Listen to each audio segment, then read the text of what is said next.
একজন মেয়ে আজকে একজন জুলাই যোদ্ধাকে ইচ্ছা মতো পেটাচ্ছে আর বলছে যে এই জুলাই যোদ্ধা তাকে মার দিতে হবে, তাকে ইচ্ছা মতো পিটিয়ে পিটিয়ে রক্তাক্ত করে রাস্তার মধ্যে ফেলে কয়েকজন, সে মেয়েটার পাশে কয়েকজন ছিল তার সঙ্গী, তারা সহকারে তাকে ইচ্ছা মতো পিটিয়েছে আয়াস নামক একজন জুলাই যোদ্ধাকে। এবং সে ফ্রন্ট লাইনের জুলাই যোদ্ধা, যতটুকু আমি তার সম্পর্কে খবর নিলাম, তার সাথে আমার ব্যক্তিগত পরিচয় নেই, কিন্তু আমি খুব দেখে অবাক হইনি কী কারণে এটি আমি বলছি, আপনার শেষ পর্যন্ত দেখবেন এবং শেয়ার করুন। আমি খুব মজা পাচ্ছি যে এই দিনগুলোর অপেক্ষায় কি আমরা করছিলাম কিনা, প্রিয় বন্ধুরা যারা দেখছেন।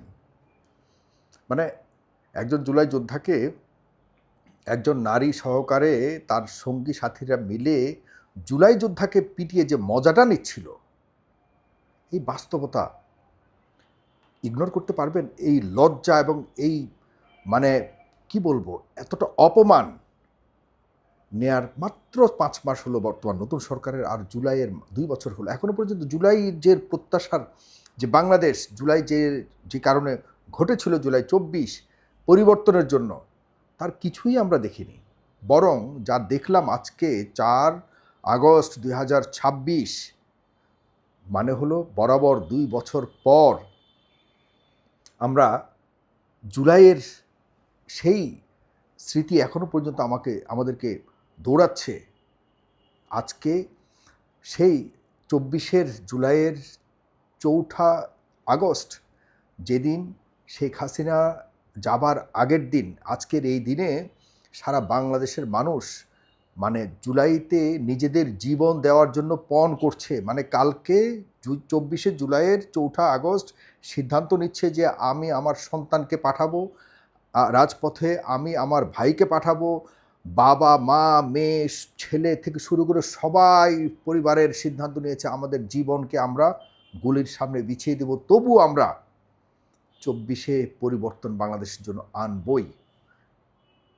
এই ধরনের আন্দোলিত মন প্রাণ, জনগণ, দ্রোহ, মানে বিদ্রোহ, বিপ্লব, গণ অভ্যুত্থান পৃথিবীতে আর কোথাও, মানে স্মরণকালের ইতিহাসে কোথাও হয়নি। এতটা মানে অবাক করা, আচানক, আধ্যাত্মিক একটা বিপ্লব, অথবা এক একজন এক একভাবে বলছে বিপ্লব, কেউ বলছে বিপ্লব, কেউ বলে গণ অভ্যুত্থান, এসব নিয়ে এক একজনের এক এক রকম ডেফিনেশন থাকতে পারে, আই ডোন্ট কেয়ার। কিন্তু আজকে ২ বছর পর কী দেখলাম ঢাকা শহরে? দেখছি দুটি ছাত্র সংগঠন, ছাত্র শিবির আর ছাত্রদল ছাত্র শিবিরকে পেটাচ্ছে, ছাত্র শিবিরের নেতারা রক্তাক্ত হচ্ছে, ছাত্রদল হলগুলো, জগন্নাথ ভার্সিটির হলগুলোকে দখল করার জন্য তারা গেছে সেখানে, শিবির সেখানে আগে থেকেই দখল করে বসে আছে, ছাত্রদলকে ঢুকতে দিচ্ছে না, বা ছাত্রদলকে তারা কোনোভাবেই সহ্য করছে না। তাদের মধ্যে, ছাত্র সংগঠনের মধ্যে দুই পক্ষের যথেষ্ট মানে অসহিষ্ণু সম্পর্ক থাকতে পারে, কিন্তু আজকের একটি গুরুত্বপূর্ণ দিনে আপনারা কি দেখালেন? একদিকে একজন জুলাই যোদ্ধাকে একজন নারী পেটাচ্ছে, সে যথেষ্ট আনন্দ পাচ্ছে কারণ একজন জুলাই যোদ্ধাকে সে পেটাচ্ছে, সে বলছে জুলাই যোদ্ধারা হলো, মানে কি বাজে বাজে গালি দিয়ে একজন নারীর কাছে কতগুলি পুরুষ অসহায়।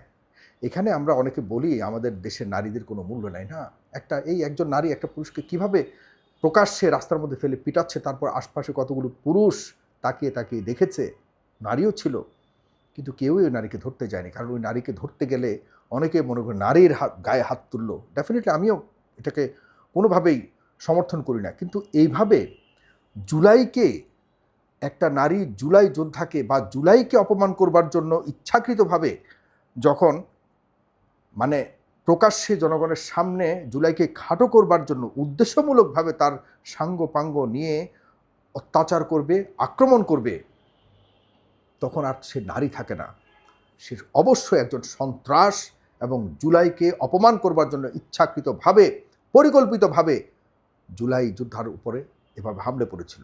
এর আগে এই জুলাই আয়াস এই মেয়েটাকে একটা গালে আঘাত হেনেছিল, থাপ্পড় দিয়েছিল, যদি আমি সরাসরি বলি, সেটির জন্য অবশ্যই আয়াস অপরাধ করেছে, এতে কোনো সন্দেহ নাই, কিন্তু তারও একটা প্রেক্ষাপট ছিল, কারণ এই মেয়েটা অনেক দিন ধরে সে পরিকল্পিতভাবে জুলাইকে টার্গেট করে আসছিল। হয়তো আয়াস ফ্রন্টলাইনের যোদ্ধা বলেই সে কিন্তু সহ্য করতে পারেনি সেদিন জুলাইকে অপমান করার বিষয়টা, সে কারণে হয়তো তার উপরে আক্রমণ করেছে ওই মেয়েটির উপরে। আমি তাও কোনোভাবে এটাকে সমর্থন করি না। এখন এখানে অনেকগুলো পক্ষের দায় অবশ্যই তুলে ধরতে হবে। বাস্তবতা আর হলো মানে আমরা যা দেখতে পেয়েছি, মানে আপনার জুলাইয়ের ভবিষ্যৎ, জুলাই যোদ্ধাদের ভবিষ্যৎ, যারা আজকে আপনারা এই বিভিন্ন ভার্সিটির কলেজে যারা মারামারি করেছেন, তাদের ভবিষ্যতও আমরা দেখেছি আয়াসের পরিণতি দেখে। আপনাদের দুই পক্ষের মারামারির কারণে কোথায় যাবে আপনাদের ভবিষ্যৎ জানেন? আয়াসকে আজকে দেখিয়ে দিয়েছে, শান্তা ফারজানা নামক যে মেয়েটা, সে দেখিয়ে দিয়েছে যে তোমরা জুলাইদের যারা যোদ্ধা বলো, তোমাদের অবস্থা হবে এইটা। কি বাস্তবতা দেখুন। কারণ আধ্যাত্মিকভাবে একটা যুদ্ধ হয়েছিল, দীর্ঘদিন 17 বছর আপনার কেউ একটা চুল বাঁকা করতে পারেননি। সেখানে আল্লাহর সরাসরি রহমত আসার কারণে মানুষগুলো কিভাবে একাট্টা হয়ে গেছে, কিভাবে মানুষ তার সন্তান, শিশু সন্তানকে নিয়ে রাস্তায় নেমেছিল, শুধুমাত্র শেখ হাসিনার এই ফ্যাসিজমের মানে যেন শেষ হয়। এরপর এই বাংলাদেশ পাবে, এটা কোনো গার্ডিয়ান যদি মানে আশা করে থাকে, আমি নাকে খত দিব, আমি কানে মানে লেডিস গহনা পরবো যদি কেউ বলে থাকে যে আজকে যে বাংলাদেশ দেখেছি আমি, আজকের যে ঢাকার বুকে যে মারামারি দেখেছি দুই পক্ষের ছাত্রদল ছাত্র শিবিরের, এই বাংলাদেশ দেখবার জন্য কেউ 24 করেছে যদি বলে থাকে, কেউ প্রত্যাশা করেছে যদি বলে থাকে, আমি হাতে চুরি পড়ব। এই বাংলাদেশ দেখার জন্য 24 করেনি কেউ। আপনারা রাজনীতি করতে পারেন, কিন্তু মনে রাখতে হবে আপনাদের কোনো দলের একক আন্দোলনে রাজনৈতিকভাবে আপনাদের কারো ইয়ের কারণে, আন্তর্জাতিক লবিংয়ের কারণে, বা আপনারা কেউ ভিতরগতভাবে শেখ হাসিনাকে একদম অনেক কিছু উল্টায় ফেলছেন, এই কারণে আপনাদের প্রচেষ্টার কারণে 24 হয়েছিল এরকম বলবার কোনো সুযোগ নাই। Be careful. সামান্য একটা কথা থেকে স্ফুলিঙ্গের মতো চতুর্দিকে ছড়িয়ে পড়েছিল মাত্র 36 দিনে 17 বছরের পাষাণ একটা সরকারকে মানুষ উঠিয়েছে।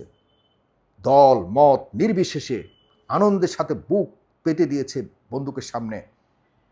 বলেছিল পুলিশ, একটাকে মারি অন্যগুলি যায় না। যে যারা যায় না তারাও মরতে এসছিল, যারা মরতে এসছিল আশপাশে যারা ছিল তারা আজকের মারামারিতে ছিল না।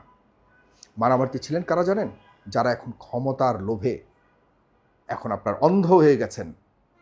আপনার সাধারণ মানুষের জীবনের বিনিময়ে যে 24-এর পরবর্তী বাংলাদেশ পেয়েছেন, সেটির মূল্যায়ন আপনাদের কাছে নেই।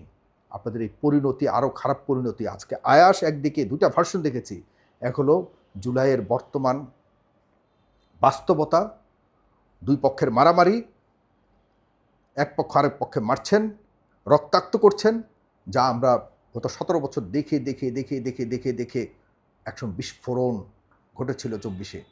আর অন্যদিকে একটা সামান্য একটা মেয়ে নারী, সে যেভাবে মানে পিটিয়েছে, সে যেভাবে পিটিয়েছে, তাও বলতেছে জুলাই যোদ্ধাকে পেটাচ্ছে। এই বাস্তবতা, এই হলো মানে পরিণতি এবং ভবিষ্যৎ। আর পুলিশ ডিপার্টমেন্ট বর্তমানে পুলিশের আইজি থেকে শুরু করে যারা আছেন, আপনারা আসলে চেয়ে দেখছেন আপনাদের মতলব কি, এ নিয়ে প্রশ্ন তুলবার যথেষ্ট সুযোগ রয়েছে। পুলিশ এই মেয়েটা অনেকদিন ধরে জুলাইকে নিয়ে বিভিন্ন ধরনের কটু মন্তব্য করছে। এই মেয়েটাকে আপনারা এভাবে রেখে দিয়েছেন, সে মন্তব্য করে অনেককেই কিন্তু প্রলুব্ধ করছে এবং অনেক মানে মানুষকে সংক্ষুব্ধ করছে যে কখন তারা এই মানুষগুলো তার উপরে হামলে পড়বে, আর সে এই মেয়েটা বীর সেজে যাবে যে আমি একজন নারী, আমার উপরে দেখুন আন্তর্জাতিক বিশ্ব, দেখুন আপনারা বাংলাদেশের মানুষ, আমি একজন নারী, আমার উপরে কীভাবে হামলে পড়েছে। আরে মুখের কথা তো অনেক কিছু করে ফেলে।